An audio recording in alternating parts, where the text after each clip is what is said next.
on va ce soir parler, comme j'avais j'ai expliqué, on va commencer un nouveau livre. Enfin, nouveau, il n'est pas nouveau le livre, mais il a été réédité dernièrement. C'est un autre livre du Rav Cherki, qui est d'ailleurs qui a été écrit les Yunishmat de son fils, qui était décédé dans un attentat, à la voiture bélier. Et Shalom Yochai Cherki. Et ce livre, il parle en fait, en gros, de la pensée du Rav Kook. Okay, donc, on va étudier selon ce livre plusieurs textes. Vous verrez, il y a plusieurs, beaucoup de sujets d'actualité, énormément de sujets d'actualité. On va dire que, comme vous savez, un peu toute notre Torah du Rav Manitou, du Rav Cherki, elle est centrée tout autour de la pensée du Rav Kook, puisqu'on va dire que, et c'est ce qu'on va essayer de montrer déjà ce soir, c'est que la pensée du Rav Kook est très, très d'actualité, et on va dire que je pense qu'elle est indispensable de notre génération, pour pouvoir avoir les bonnes lunettes sur la réalité qui nous entoure et surtout pour essayer de mieux comprendre la réalité compliquée qui nous entoure de nos jours. Et je pense que si la Torah du Rav Kook était, on va dire, indispensable déjà à son époque, à lui-même, au Rav Kook, c'est-à-dire il y a à peu près 100 ans, on va dire, grossièrement, et ben c'est à plus forte raison comment elle est indispensable de nos jours, parce que comme vous voyez, on vit une période un peu compliquée, avec beaucoup de péripéties, comme on peut dire. Et vraiment, il faut comprendre et en profondeur, approfondir la Torah du Rav Kook. Et je pense que déjà, ces 100 dernières années, elle se dévoile de plus en plus, elle se propage de plus en plus, la Torah du Rav Kook. Et c'est une bracha, c'est une bénédiction. Donc voilà. Pour ce soir, donc comme j'ai dit, je vais suivre l'ordre du livre. Je vais vous montrer 3 textes en tout. Donc, il y en a un qui fait un extrait du Orot HaKodesh. C'est le départ pour montrer un peu, on va dire, une piska qui, en quelques mots, en fait, résume assez bien la pensée du Rav Kook. Et on va voir ensuite 2 autres textes qui sont extraits de Orot HaTorah. Donc, on aura Orot HaKodesh et Orot HaTorah. Et là-bas, on parlera justement de différents points, justement, que le fait qu'aujourd'hui, l'époque dans laquelle on vit, c'est une renaissance de même de la vie toranique, de tout le, on peut dire, la bénédiction au niveau de l'étude de la Torah. Et on va voir comment la Torah, cette fois, elle nous apporte une nouvelle dimension en terre d'Israël, et quand c'est le début de la Géoula, donc la délivrance. Donc c'est ça qu'on va voir à peu près. Je vais commencer par le texte de Orot HaKodesh. Je vais vous le partager tout de suite. Alors, tac, voilà. Partage. Voilà. Alors, vous voyez le texte. Ouais. Donc, comme ça. Il dit le Rav Kook dans Orot HaKodesh. Il commence par ça. Le livre, d'ailleurs, il commence par cette piska. Puis, on va voir qu'elle, comme j'ai dit, elle résume le tout. Alors, c'est comme ça. Tzrichim le'achiv et ha'marshava arbe, be'orech, be'rochav, be'omek, be'rum, be'itpashtut u'begodel, lechadra arbe, bechidur prati, ביחידות ובפירוט, בחיפוש ובקוטן, עד כדי נימה דקה מן הדקה. ומטיילים מן הגודל אל הקוטן, מן הקוטן אל הגודל, מן הפרטיות אל הכללות, ומן הכללות אל הפרטות, וחוזרים חלילה. טסים מן האצילות, מן האידיאליות, אל ההתגשמות, אל החומריות, אל המעשיות. ושבים ועולים מן המעשיות אל האצילות, אל האידיאליות, ועוסקים תמיד בתנועה, מלאה חיים, מוליך ומביא, מעלה ומוריד, וחיים ככה, חיים עליזים, חיים קדושים, בגאון שם השם. Je vais essayer de traduire un peu mot à mot. Ok? Alors, il commence comme ça, il dit Tzrichim le'achiv et al-marshava arbe. Ok. Donc, il dit on doit élargir la pensée énormément. Be'orer, en longueur, be'rochav, en largeur, be'omek, en profondeur, be'rum, si on peut dire de manière élevée, be'itpashtut ou be'godel, de manière, j'allais dire, en s'étalant, et be'godel de manière grande, les chadra arbe bechidud prati, et pénétrer beaucoup de manière bechidud prati dans les entrechambres, et les détails des détails, be'yichidut ou be'perut, comme il dit, dans chaque spécificité et chaque détail, Bechipus ou bekoten, en cherchant et avec petitesse, c'est-à-dire minutieusement, si on va dire en français, ad kedenima daka minadaka, jusqu'à daka minadaka, c'est-à-dire jusqu'à, on va dire, le pur détail du détail, la finesse des détails. En gros, si on peut dire, le terme en français serait dans la plus grande, avec beaucoup de minutie, je crois qu'on dit comme ça en français. Et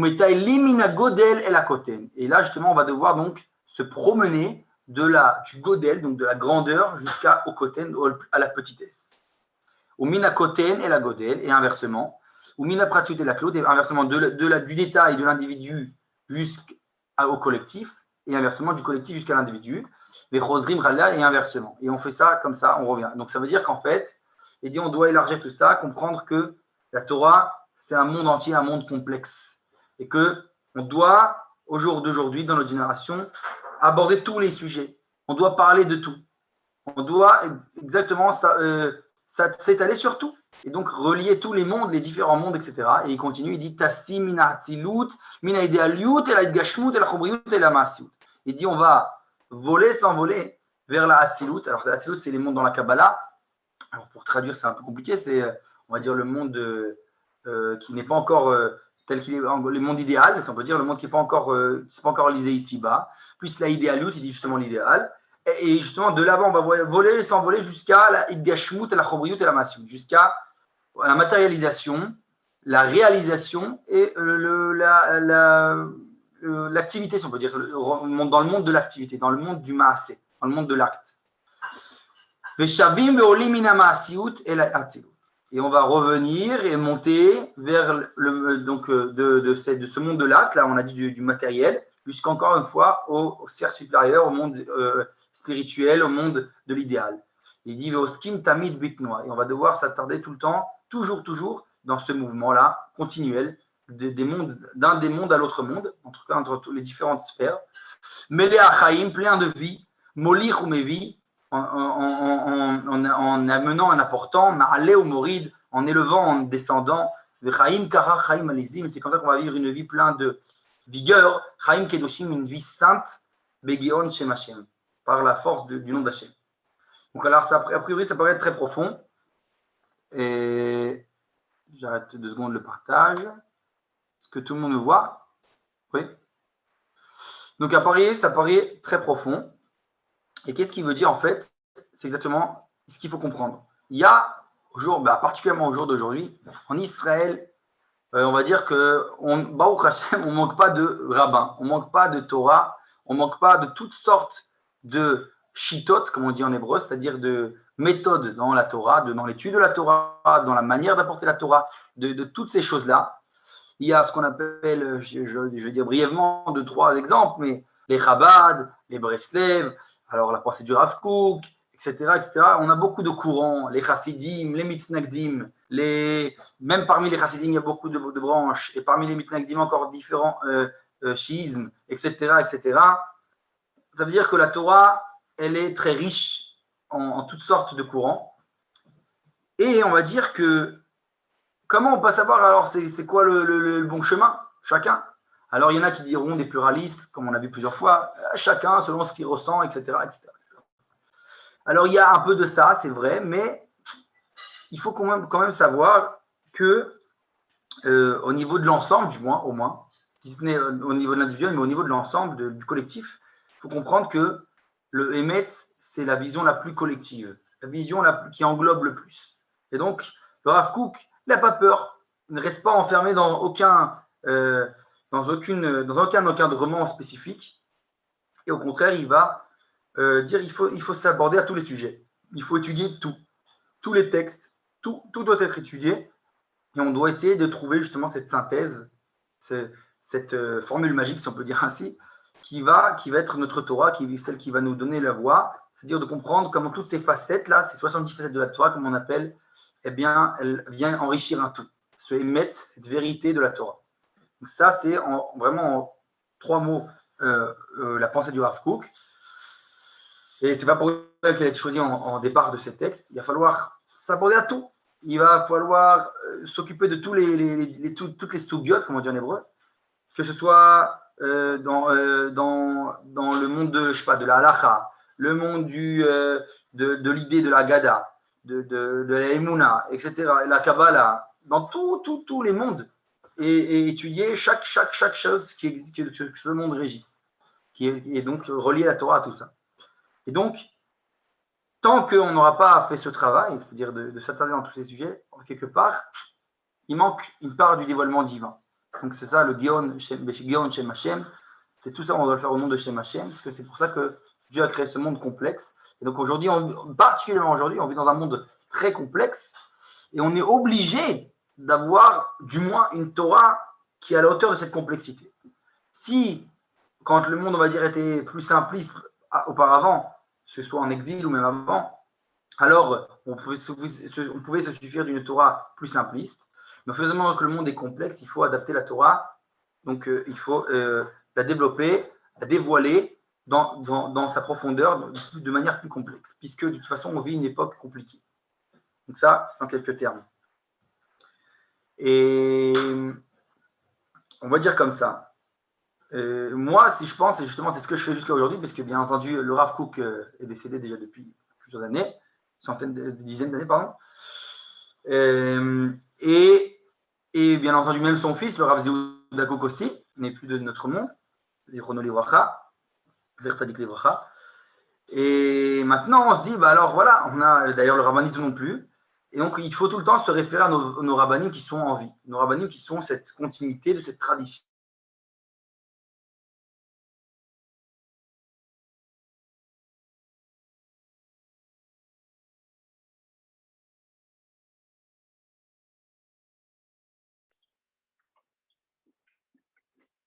Endroit, c'est-à-dire dans notre génération, pour nous faire, pour faire partie de cette renaissance du peuple d'Israël sur sa terre. Voilà. Ça, c'est pour les premiers plans. Non, pour ma part à moi, ce que je pense, c'est que justement, et c'est ce qui me fait de jour au jour choisir et m'attacher d'ailleurs particulièrement à la Torah de Manitou et du Rav Cherki, c'est que je pense que justement, elle comprend de cette complexité-là. Dans beaucoup de courants, malheureusement, on a tendance à trop simplifier les choses, on veut trop simplifier, et quand on simplifie, forcément, il va manquer beaucoup de nuances et de valeurs qui font que ça ne pourra pas s'adapter à notre réalité compliquée, justement. Ça veut dire que la réalité qui nous entoure, de toute façon, elle n'est ni noire ni blanche, elle est plus dans je dirais le gris, mais ça veut dire dans le mélange, il y a un peu de tout. Et donc, si on n'a pas une Torah qui s'est adaptée à cette complexité, alors on va se perdre dans cette génération. Donc, si on peut dire, comme on a parlé souvent du Rambam avec le guide des égarés pour sa génération, eh bien, combien, nous on a besoin d'un Rav Kook avec tous ces livres, avec toute cette complexité, toute cette richesse de Torah pour pouvoir essayer de vivre cette génération dans laquelle on vit de pleine manière et d'essayer de comprendre tout ce qui nous entoure, ces événements. Parce que le peuple d'Israël a vécu ces 100 dernières années un événement historique de première échelle. Donc, on ne peut pas passer outre et continuer comme s'il n'y avait pas eu de changement. Donc voilà, ça c'est pour mon introduction personnelle. Et maintenant, on va expliquer. Alors, comme ceux qui le savent peut-être, il y a, j'ai parlé justement par exemple des chassidim et des mitnagdim. Il faut savoir que c'est une marloquette, une controverse qui est née il y a à peu près 300 ans, qui était particulièrement entre le Gaon de Vilna et le Baal Shem Tov. Le Gaon de Vilna, on va dire, il fait partie de ce qu'on appelle des mitnaged, ceux qui se sont opposés à la chassidoute. Alors, je ne vais pas rentrer en détail justement de toute la chita du Gaon de Vilna, mais d'ailleurs, d'une certaine manière, le Rav Kook continue quand même les maillons du Gaon de Vilna, de cette chita, mais comme une fois, le Rav Kook lui-même, comme on dit, sa mère était Chabad, alors que son père était le Mitnaged, justement, comme donc, les élèves des élèves du Gaon de Vilna. Et donc, on voit que justement, le Rav Kook, il est pour cette synthèse, la synthèse entre, on avait dit, thèse-antithèse. Donc là, la thèse-antithèse, sur le coup, ça s'appelle les mitnagdim, thèse, antithèse, la chassidoute, ou inversement, peu importe. En tout cas, il faut arriver à cette synthèse. Et le Baal Shem Tov, il vient renouveler, donc il y a à peu près 300 ans, c'est lui le père de la chassidoute. Il vient créer le mouvement qui s'appelle la chassidoute. Et donc, ayant créé donc, ce mouvement, qu'est-ce qu'il veut faire? Il veut quitter l'Europe et venir en Israël, en terre d'Israël. Il arrive à Istanbul, qui se situe, me semble, en Turquie, si je ne me trompe pas. Et Et là-bas, donc il arrive à Istanbul et là-bas, il veut prendre le bateau pour la terre d'Israël. Qu'est-ce qui se passe? Il se passe qu'il y a une tempête qui éclate. Une tempête qui éclate. Et alors, on raconte que, c'est comme ça que rassemble le Chassidim, que le Satan est venu, les quatre comme on dit en hébreu, accuser, être accusateur, empêcher, est venu empêcher le Baal Shem Tov d'arriver en terre d'Israël. Et donc, comme il dit, lui a fait perdre les mochines, ce qu'on appelle les mochines. Qu'est-ce que c'est les mochines? Alors, si je traduis littéralement noir, c'est le cerveau, c'est littéralement mochines. C'est-à-dire qu'en fait, il a perdu tous ces grands dévoilements de Torah, le Baal Shem Tov. En arrivant à Istanbul, dans la tempête, etc., il a tout perdu. Et donc, il a senti qu'il y avait ici un empêchement d'en haut, que ce n'était pas venu l'heure de monter en Israël. Il est revenu sur ses pas, il est reparti en Europe, et fin de l'histoire. C'est-à-dire, on doit se poser la question, pourquoi le Baal Shem Tov, père de la Chassidut, qui a voulu entendre en Israël, n'a pas pu? Alors, en fait, il faut se poser la question, quelle est sa shlichut, quelle est sa vocation, sa mission, on va dire, divine, si on peut dire ainsi, du Baal Shem Tov. Et le Baal Shem Tov, comme il est le père de la Chassidut, il est venu nous apporter à nous le monde de la Chassidut, c'est-à-dire le monde qui particulièrement va aborder le sujet de la Avodat Hashem, de l'individu, du prat. C'est-à-dire qu'il vient, comment chacun de nous, chaque simple juif, peut avoir sa relation vis-à-vis d'Hachem. Donc c'est Avodat Hashem de l'individu. Et donc ça, c'est le grand ridouche, la grande nouveauté du Baal Shem Tov, de la Chassidut. Et donc, comme il est la Torah, ce qu'on appelle la Torah Taprat, donc la Torah de l'individu, eh ben, il ne peut pas arriver en terre d'Israël. Et là, on va essayer bientôt d'expliquer pourquoi. Parce que cette vie de l'individuel, donc c'est-à-dire en fait c'est la vie du juif en exil, qui n'est pas une nation, comme on l'a dit plusieurs fois dans les cours précédents, qui est une nation, on appelle ça les ossements desséchés, c'est-à-dire que on est des restes du ski nation, mais on ne vit pas une vie pleine au niveau national, puisqu'on est éparpillé par les nations, et on est des communautés différentes éparpillées. Donc on vit notre judaïsme au niveau de la communauté au maximum, et de l'individu. Et donc, en exil, on ne peut pas avoir les tâches de ce qu'il appelle la Torah du national, la Torah léoumite, le degré national. Et le Baal Shem Tov, puisque sa vocation, c'est d'apporter la Torah du Prat et pas la Torah du léoumi, c'est-à-dire du national, alors ce n'est pas son heure pour lui venir en terre d'Israël et venir s'y installer. Ça, c'est pour le premier degré, c'est le Baal Shem Tov, le père de la Chassidut. Comme on l'a dit, pourquoi? Parce que la Torah d'Israël, c'est une Torah une autre dimension. C'est la Torah du collectif, la Torah du national. Donc on ne peut plus rester au degré de l'individu. Et donc, pour faire cette transition en fait, entre la Torah d'exil, qui est la Torah de l'individu, et de passer à la Torah du collectif, donc du national, la Torah qui est la Torah de la terre d'Israël, il faut traverser une certaine crise. Cette transition ne se fait pas simplement. Cette crise s'exprime par le fait que quoi? Alors vous allez voir, ce qu'on appelle dans le langage de la Kabbalah la brisure des vases, Shvirat HaKelim. Et le Baal Shem Tov, comme on l'a dit, ce n'est pas sa vocation, donc lui, il n'est pas apte à traverser, il n'a pas on va dire, les outils nécessaires pour pouvoir traverser cette crise. Du coup, il est obligé de retourner en Europe. Maintenant, beaucoup plus tard, des générations plus tard, va se lever son petit-fils ou arrière-petit-fils, les deux, je pense, c'est Rabbi Nachman de Breslev. Rabbi Nachman, il vient, et lui, à son tour aussi, il a envie de monter en Israël. Il arrive lui aussi à son tour à Istanbul. Alors, on raconte que lui, il a déjà un peu perdu la tête avant même d'arriver à Istanbul, ou plus du moins à Istanbul même. Et ce qu'on appelle Ibed et Mochin. Il a perdu aussi les Mochin, ces grands degrés de ces dévoilements de Torah, la Torah de Rabbi Nachman, il les a perdus là-bas à Istanbul. Mais lui, il s'est entêté, il voulait arriver en terre d'Israël. Il a dit, je vais prendre le bateau, je vais aller en terre d'Israël.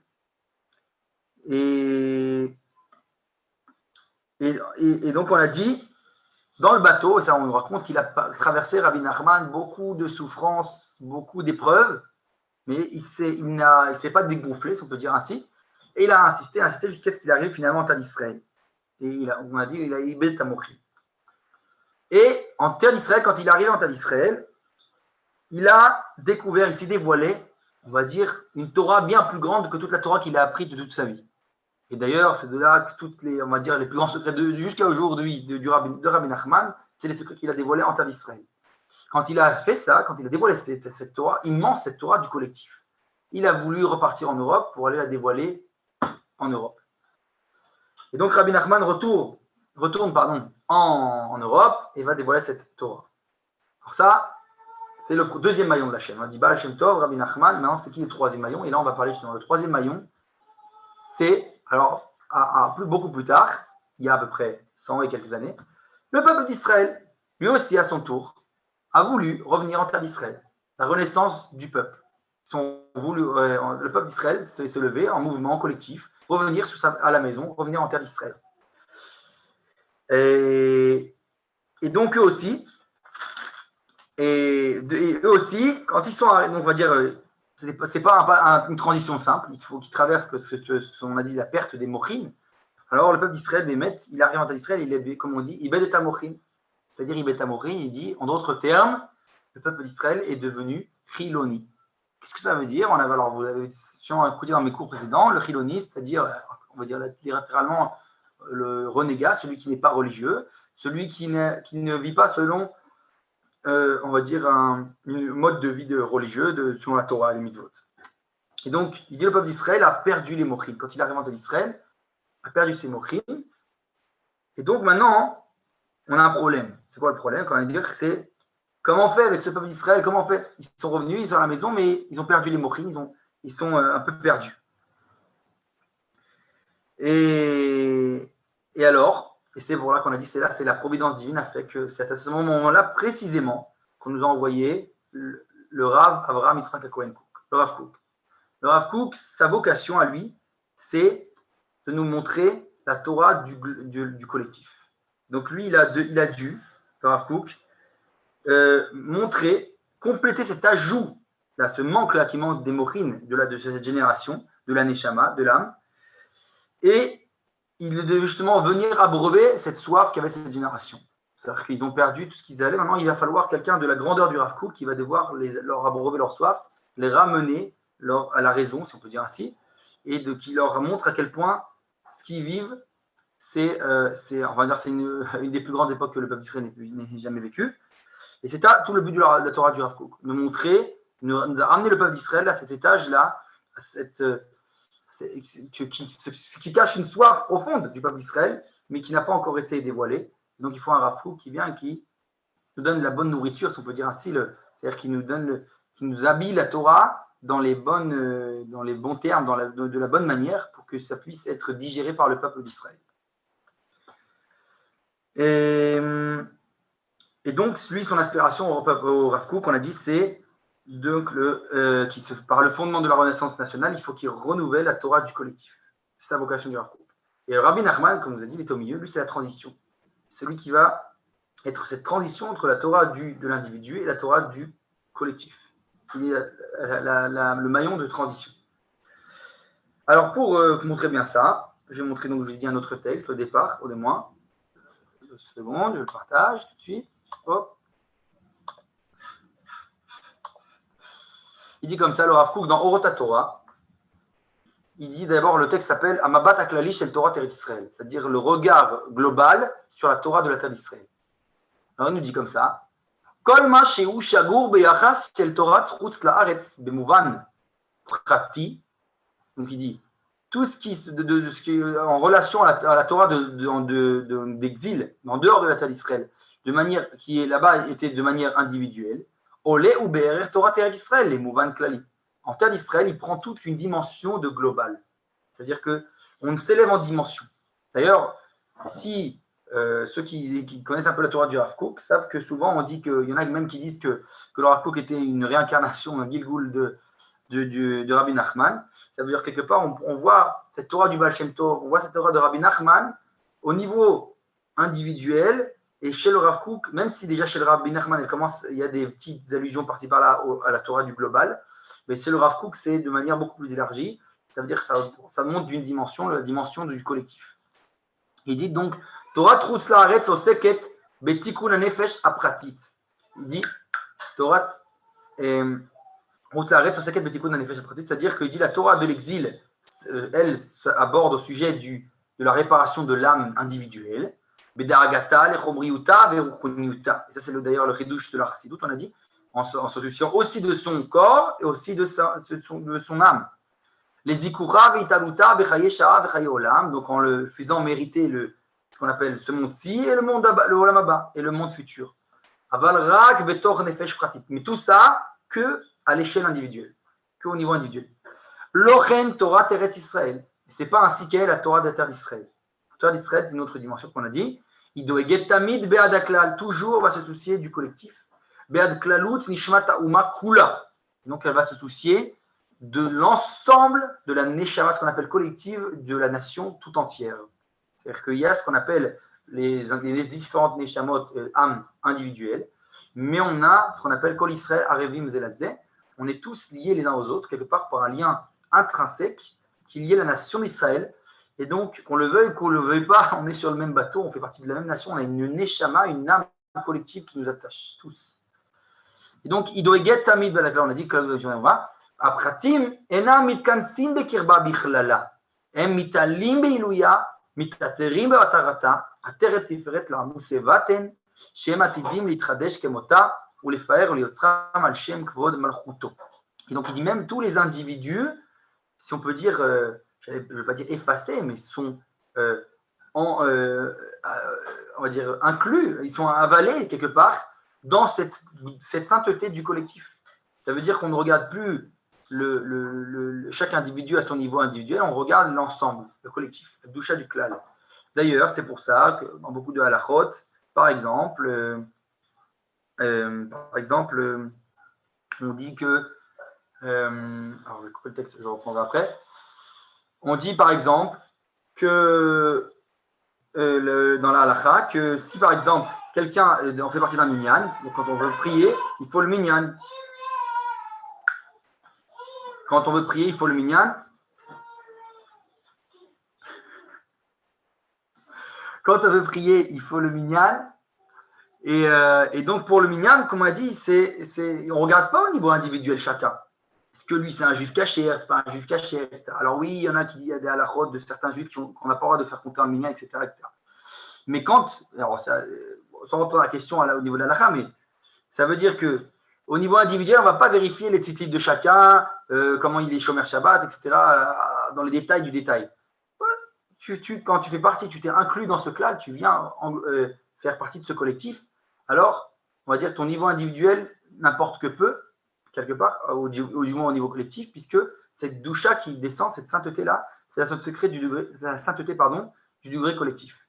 D'ailleurs, une halakha mamash manifeste qui montre ça, c'est par exemple la halakha du Shulchan Aruch, tous les poskim, tous les décisionnaires le disent. Quand quelqu'un arrive en retard à la tefila, par exemple, au minyan, alors il doit sauter des étapes pour être avec tout le monde dans la Hamida, pour être ensemble dans le collectif, pour dire la Hamida avec tout le monde. Il doit aller raccourcir sa tefila personnelle pour arriver à commencer la Hamida avec tout le monde. Pourquoi c'est tellement important? Justement pour ça. Parce que la valeur du collectif surpasse la valeur d'un individuel. C'est-à-dire que même moi, je suis en retard. Alors, au niveau individuel, je ne suis pas au top du top, parce que je suis en retard, j'ai manqué. Je suis obligé de sauter des étapes. Pourquoi? Parce que ce qui est l'essentiel, c'est me relier au collectif. C'est d'être ensemble dans la Hamida. C'est ce degré de la prière du collectif. Donc, c'est la même chose pour la prière, c'est la même chose pour beaucoup d'autres choses. Comme on sait, beaucoup de mitzvot d'ailleurs sont liés d'ailleurs au minyan. Et il faut savoir que c'est ça la dimension du peuple d'Israël. Alors, je ne sais plus si je l'ai dit dans les autres cours ou pas. Vous rappelez que chez le Rav Sharki, il y a cette dimension-là dans l'introduction au livre Mesilat Yesharim, la voie des justes. Il dit là-bas qu'il y a les degrés, donc ce qu'on connaît tous, qui sont d'ailleurs les initiales du nom de Yitzhak, qui sont Yachar, le droit, l'homme droit, le Tzaddik, le juste, le Chassid, le pieux, si on veut dire ainsi. Ensuite, le Kadosh, l'homme saint, les Saïnté. Et il dit ensuite, dans la prière de tous les Shabbats matin, on dit Bemikalot, vechoulé. On commence la prière là-bas, on dit dans le collectif, dans l'ensemble, dans les communautés d'Israël. Il dit le Rav Sharki qu'au niveau individuel, il y a ces 4 degrés. Droit, juste, pieux et sain. Mais quand on passe au degré du collectif, alors on peut sauter ces étapes au niveau individuel. On n'est pas obligé de passer toutes ces étapes, ces échelons-là au niveau individuel pour être lié à la sainteté du collectif. C'est une sainteté d'une autre dimension. C'est ce qu'on appelle la sainteté du klal, du collectif. Donc ça, c'est le grand ridouche, si on peut dire ainsi, de la Torah du Rav Kook. Ce n'est pas le seul, mais on va dire un des principaux. Et là, justement, c'est d'ailleurs pour ça, on va dire, la Messirut Nefesh de Rabbi Nachman, que lui, malgré tout, a voulu surmonter ces étapes, etc. Et il savait qu'il fallait, pour faire cette transition-là de la Torah de l'individu à la Torah du collectif, des changements drastiques, comme on dit. Et donc, dans le monde du juif tout entier, il fallait des changements d'un extrême à un autre. Et donc, c'est pour ça que lui-même, personnellement, ayant lui-même étudié la philosophie, le guide des égarés, etc., tous ces livres-là qui s'attardent aux questions de la profondeur de la pensée d'Israël, lui-même a interdit à sa génération, en voulant protéger la génération de sa génération de Rabbi Nachman, a interdit d'étudier ces textes-là, dans tout ce qui est des textes de kfira, c'est-à-dire d'hérésie. Et au contraire, lui dit qu'il faut s'attarder sur la Emouna. La Emouna, la simple Emouna, et c'est de réveiller cette simple Emouna. Et là, on va voir, mais lui-même, pourquoi il dit que le niveau du tzaddik, il peut, oui, c'est à s'attarder à ces sujets-là, ces sujets profonds qui sont tous ces mouvements qui sont apparus contraires à la Torah, etc. etc. Et ça, c'est le niveau du tzaddik. Il voulait protéger sa génération, alors il a, en tant que, on va dire, conseil pour le collectif, il ne voulait pas que les gens s'attardent à ces sujets-là qui étaient compliqués, du moins pour les générations d'exil. Alors, là, nous dit le Rav Cherki, un grand ridouche, qui nous dit que le Rav Kook lui-même, il est venu justement montrer le degré de tzidkout, de cette tzaddik de la nation, du collectif du peuple d'Israël. Quelquefois, on ne parle pas du degré individuel de chacun, on parle du degré du collectif. Et donc, il dit, ce degré-là que Rabbi Nachman a parlé au niveau du tzaddik individuel, aujourd'hui, le peuple d'Israël dans son entité collective est à ce degré-là. Et donc, le peuple d'Israël a le devoir de s'attarder à tous ces sujets compliqués, puisqu'encore une fois, on l'a dit, on est dans une génération compliquée, il faut approfondir ces sujets-là, et c'est notre devoir.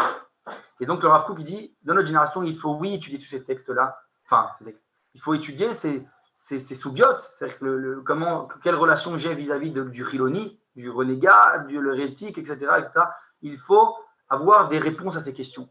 Parce que, on a dit, c'est pas pour rien que le peuple d'Israël est devenu tout d'un coup Chiloni, dans sa majorité, et donc on est obligé de voir comment l'entité du peuple d'Israël devient un mouvement, il y a un mouvement qui se lève, on est obligé d'avoir, nous, des réponses à ces questions, que nous, de savoir comment réagir face à ça, savoir quelle réaction doit avoir un Yerei Shamayim, quelqu'un qui a la crainte d'Hachem, une crainte du ciel, qui veut savoir comment expliquer tout ça. Donc ça, c'est pour ça que vient le Rav Kook nous donner des réponses à ces questions-là. Et maintenant, donc il dit, en fait, le Rav Cherki, c'est son ridouche, il dit que si Rabbi Nachman il aurait vécu une autre génération, il aurait été d'accord avec le Rav Kook en disant que oui, il faut approfondir ce sujet. Parce que c'est juste que lui, il a donné cette anchaya, ce conseil-là, pour sa génération. Mais dans la génération qui vit la résurrection de la nation sur cette terre, alors oui, on peut s'attarder à ces sujets-là, selon lui. Et maintenant, il faut donc ce qu'on appelle l'étude de la Himouna. On a dit quelque chose qui, dans les générations précédentes, antérieures, était évident. C'était la Himouna Pshuta, la Himouna simple. La Himouna, il vivait la Himouna, le peuple d'Israël. Mais avec les générations, on va dire, ce vécu s'est un peu perdu. L'exil a fait son travail, si on peut dire ainsi. Donc, il faut maintenant une étude pour essayer de faire renaître cette Himouna, la ressortir de ses cendres, si on peut dire ainsi. Et donc, il va falloir l'étudier en profondeur. Et donc, dévoiler ces étincelles qui sont cachées à cette étude de la Himouna. Et donc, si je résume, les trois maillons de la chaîne dont on a parlé, on a dit le Baal Shem Tov, qui est la Torah de l'individu, le Rabbi Nachman, qui est la transition, la Torah de la transition entre la Torah de l'individu et la Torah du collectif, et finalement, on a aussi le Rav Kook, qui est la Torah du collectif à part entière. Donc là, je continue dans le texte que j'ai commencé à vous partager tout à l'heure, dès la fin du texte. On a la ligne en bas, les traités de modèle. Maintenant, il dit Gamoto Ailoui Shemina Prat Leaklal. Donc, même cette élévation qui est de l'individualisme jusqu'au collectivisme, Al-Kol Mechav HaTorah, sur toutes les largesses de la Torah, Beichud al-Mechav HaRayonot Shel Emunah Veirat Shamayim Behemet, et particulièrement quand on va élargir les idées, Rayonot Shel Emunah, de Emunah Veirat Shamayim, de la crainte du ciel véritablement, Gam Ze Atzmo, ou Chidush Nisgav Ve'Na'aleh Shel Torat Eretz Israël. Et donc, il dit ça fait partie de la nouveauté, de la dimension de la Torah élevée de la Torah de la terre d'Israël. C'est-à-dire approfondir toutes les idéologies, la Emouna. C'est-à-dire que s'il y a des, comme on l'a dit à l'époque de Rabbi Nachman, c'était pas relatif d'étudier ces sujets-là, puisqu'on était encore enfoui en exil, on n'avait pas ce qu'on appelle Avira d'Eretz Israël Markima, que l'ère de la terre d'Israël nous assagit. Alors, au jour d'aujourd'hui, c'est complètement relatif. Il faut étudier ces sujets-là, il faut les approfondir, puisqu'on est à une nouvelle dimension et on la vit pleinement. Plus le peuple d'Israël retourne sur sa terre de manière saine, plus cette Torah doit s'élever et donc grandir, et donc on doit l'adapter, comme on l'a dit, la bonne nourriture à cette bonne génération, c'est-à-dire l'adapter dans les bons termes. C'est tout le travail du Rav Kook, et donc nous, et les élèves du Rav Kook et de génération en génération, essayer d'adapter ça de génération en génération jusqu'à aujourd'hui. Ça, c'est plus ou moins sur l'idée des différents maillons. Le dernier texte, et ça qu'on va voir justement que c'est lié, donc on a dit la résurrection de la nation sur cette terre, qui fait que c'est une résurrection finalement de la nouvelle dimension de la Torah. C'est aussi un Torah donc, du Rav Kook, on l'a dit, dans Orat Torah, la suite, et c'est comme ça, regardez bien. Il dit comme ça. Alors déjà, le texte s'appelle Ardout Kol Zdadeh Achaim V'Torat Be'Eretz Israël. Justement, on voit que dans la terre d'Israël, cette dimension de la Torah collectif de la terre d'Israël, c'est l'unicité de tous les degrés de la vie, de tous les côtés de la vie, de toutes les dimensions. On voit une unité des valeurs, qui est la base du judaïsme, du monothéisme, du vrai monothéisme. L'orak ha'agada levada tuar me'or ha'rayon ha'ba'ir shel Torah Eretz Israël. Ki im gam ha'alacha. יסודות הסברות וניתוח הפסקים, שרשי השיטות ובמובנים הכללי הנעוץ בעמקי החיים הרוחניים והמעשיים. Et donc il dit, c'est pas seulement, on aurait pu penser que c'est seulement au niveau de la dimension, on va dire, de la pensée d'Israël, la marchevat d'Israël, comme on pense, au niveau de la Haggadah, des profondeurs des textes de nos sages, on va obtenir cette dimension, on va dire, presque prophétique de la dimension de la Torah, grâce à la dimension de la terre d'Israël du collectif. Il dit, ce n'est pas seulement dans ce degré-là que la Torah d'Israël vient apporter. Il dit, Ki'im gam halacha, même le monde de la halacha, des lois, Yesodot asvarot, toutes les pensées qui sont à la base de toutes les lois, Nitoar apsakim, la manière dont on tranche la halacha, toutes ces opérations-là de toutes sortes de règles générales, ce que les rabbanim font pour arriver à trancher la halacha, Chercher Ashitot, les racines de toutes les méthodes, ou Mouvanan Aklali, toute la manière générale de les comprendre, Anaoutz Beomki Achaim, qui vient puiser dans les profondeurs de la vie spirituelle et concrète, matérielle. Velora Torah Bemouvana Alimudi, et pas seulement la Torah dans sa compréhension de l'étude, Amatsui Be'arba Amot Shel Halacha, qui se réduit aux 4 Amot coudées de la Halacha, de la loi. Qui Me'arat Achaim Kulam, mais c'est toute la dimension de toute la vie qui va prendre une nouvelle dimension. Akol Taloui Be'osher Arayon. Et tout ça dépend de quoi? Il dit de la richesse de cette idéologie, de cette profondeur dans la Ra'ayon, idée, dans l'idéal. Be'omek Atriya Ruchanit, dans les profondeurs de cette résurrection spirituelle. En fait, le fait que le peuple d'Israël retourne sur sa terre, finalement, c'est aussi une résurrection spirituelle. C'est un renouveau de la Torah, dont on a dit une nouvelle dimension de la Torah. Amouchenet le Torah d'Israël, qui est prête à accepter, à recevoir maintenant la Torah la dimension de la Torah de la terre d'Israël. Agevulim vekirot à Barzel, les limites, ces murs de fer chez Ben Inyan, les Inyan, qui avaient jusque-là, dans la Torah d'exil, entre les différents sujets. Ben Mixoa, les Mixoa, entre les différents, ça veut dire trous, métiers. Yelchou veiktenu, ça va maintenant aller et diminuer. A Olam Aruchani, kulo yé muskar ve'avir chaye neshamot shel eretz chaim, biskira achat. Donc il dit, le monde spirituel va maintenant faire, on va dire, on peut dire, scanner l'air de la vie, s'il appelle ça, c'est très poétique, mais des âmes de la terre, de la vie, d'un seul souffle, on peut dire ainsi. Od achaim lechem dat harazim, donc les secrets de la vie, c'est compliqué de traduire tous les termes qui sont un peu poétiques, mais les Remdat Harazim, c'est-à-dire le chérissement des secrets de la Torah, Baraka Pilpoul, les éclairs du Pilpoul, c'est-à-dire de cette dimension de question-réponse qu'il y a dans la Torah. Ve'itodedut ateriya chez Knesset Israël al Admat HaKodesh. Et on va dire maintenant qui va encourager la résurrection de la Neshama, de l'âme collective du peuple d'Israël sur la terre sainte. Berur halachot ou vitrachvut achizayon vashira, par l'éclaircissement des lois des halachot, l'élargissement de la vision et du champ. Bechefetz ashkida, c'est quoi la vision? C'est-à-dire, on va dire la perspective de la Torah. On va élargir notre vision de la Torah. Chefetz ashkida, cette volonté d'être assidu dans l'étude, metsuyenet reshek, de manière excellente, et reshek et patut agoufanit, et ça va même réveiller, il dit, un développement même au niveau du corps. Ça, c'est le degré de la Torah d'Israël. Ça touche à la dimension matérielle, pas seulement spirituelle. Kol élève et kayotse baem, tout cela et tout ce qui leur ressemble, chez Bechutz laaretz, quand ils étaient en terre d'exil, donc en exil en dehors de la terre d'Israël, ou benoag chez baolam, lifnem yeme atria amdim achar kotlenu. Jusque-là, ils étaient, toutes ces valeurs-là qu'on vient de parler, c'était enfoui, caché, diminué derrière nos murs, les murs communautaires, les murs individuels de la Torah d'exil. C'était jusque-là, pour nous, quelque chose des dimensions très loin de nous, et qu'ils avaient l'air très, très, très contradictoires avec la dimension du juif d'exil, du juif du spirituel. Et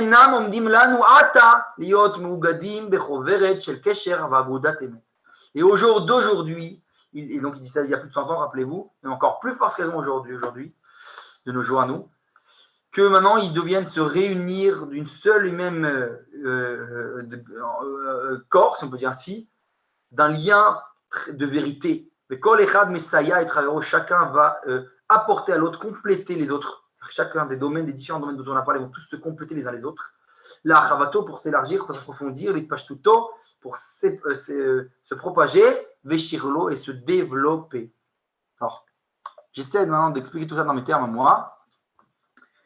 Donc, comme on a dit, il faut s'attarder à tous les sujets, élargir toutes les dimensions de la Torah, à tous les degrés. Pourquoi c'est tellement important? Alors, je vais donner un exemple particulier que dans un des derniers livres du Rav Shaki qui est sorti dernièrement, sur les commentaires sur ce qu'on appelle le Perek Chelek, c'est-à-dire des chapitres de la Gemara, du Talmud. Alors, il y a ce qu'on appelle la différence, justement, entre la dimension de la Torah du Talmud de Bavel, c'est-à-dire le Talmud qui est écrit à Bavel, en Babylonie, et la différence du Talmud de Jérusalem, Talmud d'Yerushalmi. Alors, on dit Talmud d'Yerushalmi comme s'il avait été créé à Jérusalem. Concrètement, il n'a pas été créé à Jérusalem, mais il a été créé en terre d'Israël, au nord d'Israël, en Galilée. Mais on l'appelle quand même Jérusalem, puisque souvent, à Jérusalem représente toute la terre d'Israël. En tout cas, c'est ce qu'on appelle le Talmud d'Yerushalmi, le Talmud de Jérusalem. C'est des dimensions qui sont différentes. Le Rav Kook parle souvent de ces deux dimensions. Dans le Talmud de Bavel, les sages l'appellent Bemachashachim, ça veut dire dans l'obscurité, je suis assis. Pourquoi? Parce que c'est la Torah d'exil qui nous enferme comme si on était dans une chambre sombre où on a éteint la lumière. C'est l'obscurité. L'exil est comparé à l'obscurité, au noir. Alors que la Torah de délivrance, de Géoula, de la terre d'Israël, qui est comparée dans une certaine dimension, malgré qu'on était au niveau collectif à l'époque, le peuple d'Israël encore en exil, mais il y avait une partie du peuple d'Israël encore en terre d'Israël, le thème du Jérusalem est comparé à cette Torah de la terre d'Israël, qui est la Torah de la Géoula, de la délivrance, la Torah de la terre d'Israël, qui est cette dimension du collectif, qui est plus profonde et qui est comparée à la lumière. Alors, ça, je les tire ces enseignements du Rav Yoel Ben Arosh, pour ceux qui se rappellent. Et il disait comme ça: quand je suis dans le noir, comment je veux savoir ce qu'il y a autour de moi? Comment je peux savoir qu'est-ce qui se situe avec moi dans la pièce, dans le noir? Alors, je vais devoir utiliser un des sens, ça s'appelle le toucher. Parce que je ne vois pas, je vais devoir toucher. Je vais toucher ce qui m'entoure, essayer de repérer, de tâter autour de moi et d'essayer de percevoir qu'est-ce qui m'entoure. Cette vision est très réduite. C'est que le toucher, c'est réduit au niveau du toucher. Je ne vois rien. Par contre, du fait que je ne vois rien, par le toucher, parfois je vais faire attention à des détails que si la lumière avait été allumée, je n'aurais pas fait attention. J'aurais vu la vue d'ensemble, la vue globale de ce qui m'entoure, avec les yeux seulement, sans toucher. Et par le toucher, finalement, ce qui fait que c'est son défaut, c'est-à-dire le défaut de ce sens, si on peut dire, mais c'est aussi son avantage, c'est qu'il rentre plus dans le détail. Et bien, c'est exactement comme ça. La Torah d'exil de Babel, c'est la Torah du détail, de l'individu. C'est-à-dire qu'on va faire attention, on va réparer des choses que, quand on était une entité collective, on n'avait pas fait attention. On n'avait pas fait attention au niveau individuel, à tous ces détails, à toute cette dimension de l'individu. Donc, entre autres, on a dit avec la Torah de la Chassidoute, etc., etc. Lorsque je rentre dans la dimension du collectif, la dimension de la terre d'Israël, je reviens, j'allume la lumière, je revois tout dans son ensemble. Alors, l'erreur, c'est alors maintenant que je vois dans l'ensemble, j'oublie ce que j'ai acquis de mon toucher, ça veut dire de l'obscurité. Et non, on avait parlé dans mes cours que j'ai donné sur la juxtaposition entre le cantique des cantiques Shirachirim et Ma'alach Haïdot Israël, donc du texte du Rav Kook, on avait dit qu'il y a cette dimension des deux. Il faut jongler entre la Torah de l'individu et du collectif. C'est exactement ce qu'il faut faire. Et ça, c'est tout le travail du fait qu'on revient sur notre terre après 2000 ans d'exil, de ne pas oublier les acquis de l'exil. Mais malgré tout, pourquoi je dis tout ça? Parce que le monde de la halakha, qui était enfermé dans les 4 coudées de la halakha, de la loi, en exil, parfois, justement, c'est détaché de cette dimension du collectif. On peut parfois partir dans un extrême et détacher chaque détail, et la Torah devient, comme le dit le prophète, cave, les caves, c'est devenu des détails, encore des détails, encore des détails, on n'arrive pas à relier le tout, l'ensemble. Il manque cette colle-là qui vient relier le tout ensemble. Et c'est pour ça qu'il faut cette Torah de la terre d'Israël. Cette Torah, cette dimension nouvelle du collectif qui vient relier les morceaux, qui vient nous rappeler que chaque membre du peuple d'Israël, on est collé dans une même colle qui s'appelle l'âme collective.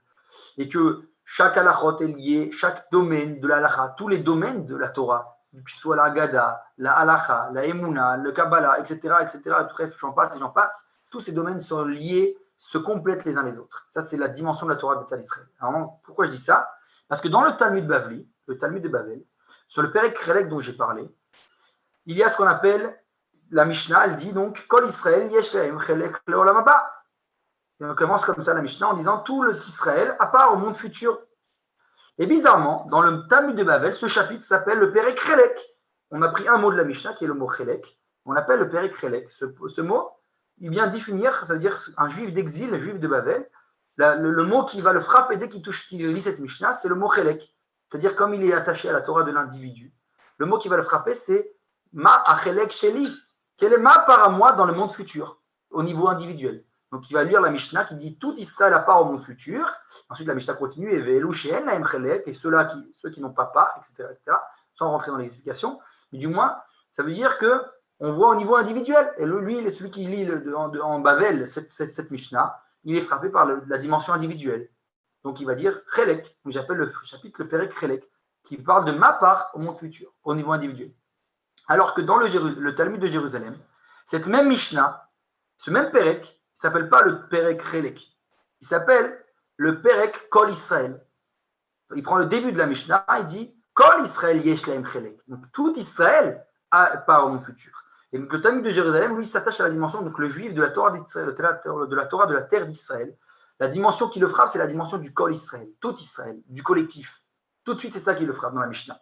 Et donc, lui, peu importe sa part ou pas au niveau individuel, au monde futur. Ce qui l'intéresse, c'est la dimension du collectif, que le peuple d'Israël, dans son entité collective, a part au monde futur. C'est deux dimensions différentes.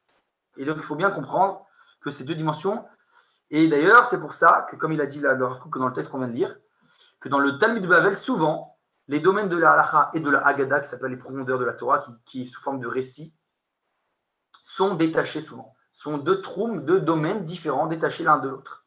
Alors que dans le Talmud de Jérusalem, les deux ne font qu'un. Ils se juxtaposent, ils se jonglent souvent.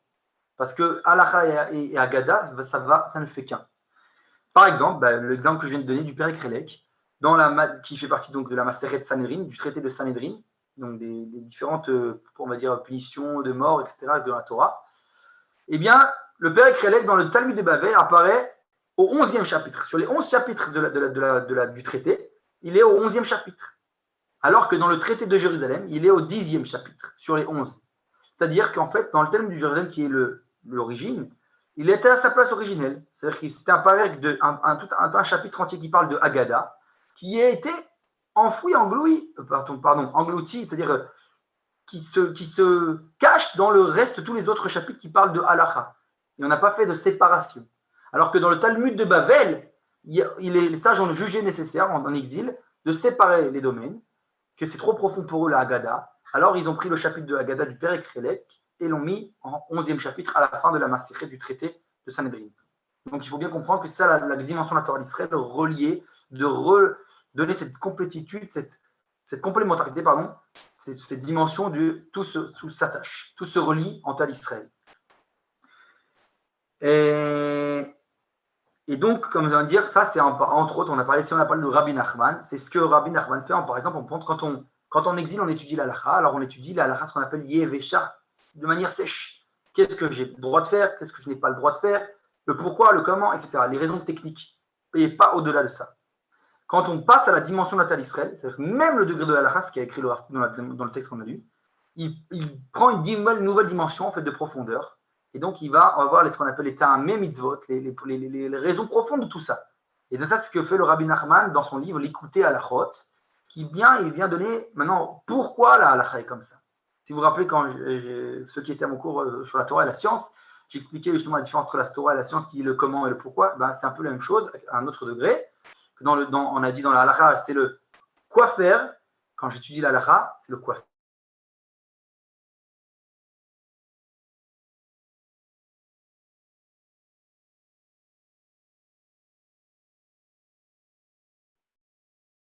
Allô? Ah, ça a bugué. Ça s'arrêtait à quoi faire? Donc, alors justement, le domaine de la halakha, c'est le domaine du quoi faire. Donc, que faire? Qu'est-ce que je dois faire au niveau de mes actes? Alors que le domaine de la Haggadah, de les profondeurs de la Emouna, ce qu'on appelle l'étude de la Emouna, va nous parler du pourquoi je fais. Pour quelle raison? Qui je suis, etc. etc. Qu'est-ce que je dois faire au niveau du pourquoi, la question existentielle. Et donc, encore une fois, c'est ça les raisons profondes de la halakha. C'est-à-dire que je sais que je dois faire, par exemple, je ne sais pas, moi, le Rav Kook, par exemple, donne un exemple, je vais donner un exemple simple, tout simplement. Par exemple, qu'on n'a pas le droit de mélanger le lait et la viande, il faut attendre 6 heures, etc., etc., etc. Sans rentrer dans tous les détails. Et le Rav Kook a une raison profonde, qui n'est pas, c'est pas la raison sèche pourquoi il faut faire la halakha, parce qu'il y a un verset qui nous dit, etc., etc., comme nous ont transmis les sages dans le Talmud. La raison profonde, c'est des raisons plus existentielles, nous dit, le lait, ça représente le chesed, c'est-à-dire la valeur de la bonté, puisque le lait, quand je trais la vache, il dit essentiellement pour ne pas faire souffrir la vache, alors que la viande représente la valeur de rigueur, la midat adin, qui, lorsque je veux manger de la viande, quelque part je suis un peu égoïste, je vais abattre un animal pour mon bien à moi. Donc je ne fais pas du bien à l'animal, je lui ôte la vie pour mon bien personnel. Donc c'est un acte de din. Et il dit le Rav Kook, bien sûr qu'il faut du din, parfois il faut du chesed. Mais le problème, c'est de mélanger les deux. Il ne faut pas mélanger les valeurs. Il faut savoir quand parfois il faut être din, parfois il faut être chesed, savoir jongler entre les deux, mais ne pas mélanger. Et donc il dit c'est une des raisons profondes de l'histoire entre le lait et la viande, entre autres. Donc on voit que là, encore une fois, la halakha prend une dimension profonde. Et donc c'est tout ça, la dimension de la Torah de la Tal Israël. On a dit qu'il a commencé avec Rabbi Nachman déjà, c'est ce qu'il fait, et ça continue bien, et ça s'élargit à toutes les dimensions avec le Rav Kook. Donc voilà, ça c'est l'introduction à la pensée du Rav Kook, et on verra que dans beaucoup de sujets, on va toujours faire cette même dialectique que j'ai parlé de Hegel, qui est thèse, antithèse, synthèse. C'est un peu cette voie du collectif tout le temps, voir les différents opposés, les choses qui paraissent être contraires, et de revoir comment l'harmonie entre les valeurs. L'unicité des valeurs, c'est ça tout le but du judaïsme, c'est ça ce que le Rav Kook vient nous apporter dans notre génération compliquée, avec toutes la complexité gauche, droite, comme on a dit, au niveau de la politique aujourd'hui, tout est compliqué. Pas que en politique, même dans tous les degrés de la vie, au niveau de l'éducation des enfants, au niveau d'une vie spirituelle, au niveau de la parnassa, de la vie matérielle, tout, on vit dans une époque très compliquée, dont on a parlé dans les cours précédents d'ailleurs sur la période pré-messianique. Et il faut savoir, on doit, nous, savoir comment réagir, comment vivre cette époque immense dans laquelle on vit, comprendre et bien entendu avoir les bonnes lunettes sur la réalité qui nous entoure. Donc toujours être optimiste, bien entendu. Mais ça, pour ça, on a besoin du regard du Rav Kook qui va nous éclairer sur la question. Donc ça, c'est pour, encore une fois, je dis, résumer la pensée du Rav Kook. Je pense que pour ce soir, j'ai terminé. Et est-ce qu'il y a des questions? Je vais vous poser des questions. Vous coupez votre micro 2 secondes, poser des questions, pas de problème. S'il n'y a pas de questions, Alors voilà, je vous C'est clair. invite la semaine prochaine. Hein? Attends, hop. Tout était clair. Alors, je vous invite Bézat Hachem la semaine prochaine pour continuer. On va, selon on dit le livre, voir les différents sujets. Et donc, on a encore, je pense, 1 ou 2 cours de ce qu'on appelle d'introduction à la pensée du Rav Kook, pour après pour rentrer dans les sujets actuels, etc., etc. Donc voilà, j'espère vous voir tous très nombreux. Bézat Hachem, ramenez des amis, il n'y a pas de souci.